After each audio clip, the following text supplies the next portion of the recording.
भारत द्वारा सिंधु जल संधि को निलंबित करने के फैसले के बाद पाकिस्तान ने इसे युद्ध की कार्रवाई करार देते हुए तीखी प्रतिक्रिया दी है। अब पाकिस्तान ने बड़ा कदम उठाते हुए 1972 के ऐतिहासिक शिमला समझौते को भी निलंबित करने की घोषणा कर दी है।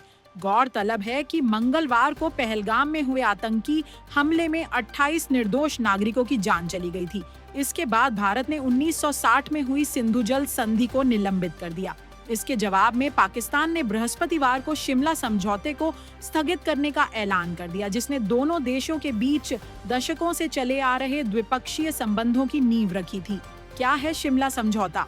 शिमला समझौता 2 जुलाई 1972 को तत्कालीन प्रधानमंत्री इंदिरा गांधी और पाकिस्तान के राष्ट्रपति जुल्फिकार अली भुट्टो के बीच हस्ताक्षरित हुआ था।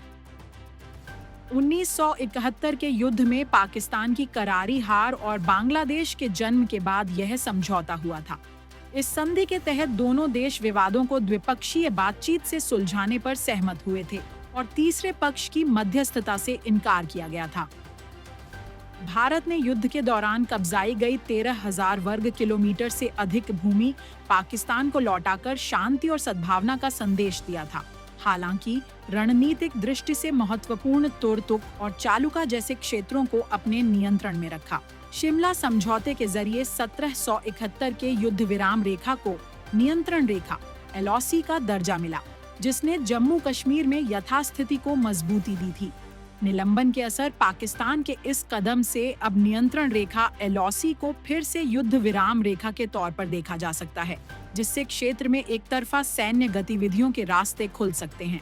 जानकारों के मुताबिक यह न केवल दक्षिण एशिया की स्थिरता के लिए खतरा है, बल्कि कश्मीर मुद्दे को फिर से अंतर्राष्ट्रीय मंच पर ले जाने की पाकिस्तान की कोशिशों को भी बल देगा। भारत में पाकिस्तान के पूर्व उच्चायुक्त जींद पार्थसारथी के अनुसार शिमला समझौते का निलंबन पाकिस्तान को कश्मीर मुद्दे पर तीसरे पक्ष की मध्यस्थता तलाशने के लिए मजबूर करेगा। पार्थसारथी ने लाइव मिंट से बातचीत में कहा, अगर पाकिस्तान संयुक्त राष्ट्र या अन्य अंतर्राष्ट्रीय मंचों पर कश्मीर का मुद्दा उठाने का प्रयास करता है, तो यह शिमला समझौते का खुला उल्लंघन होगा। उन्होंने यह भी जोड़ा कि शिमला समझौता न केवल द्विपक्षीय वार्ता का आधार था, बल्कि इसने संयुक्त राष्ट्र के पुराने प्रस्तावों को अप्रासंगिक कर दिया था। यदि यह ढांचा टूटता है, तो क्षेत्र में नए प्रकार के कूटनीतिक और सैन्य तनाव पैदा हो सकते हैं।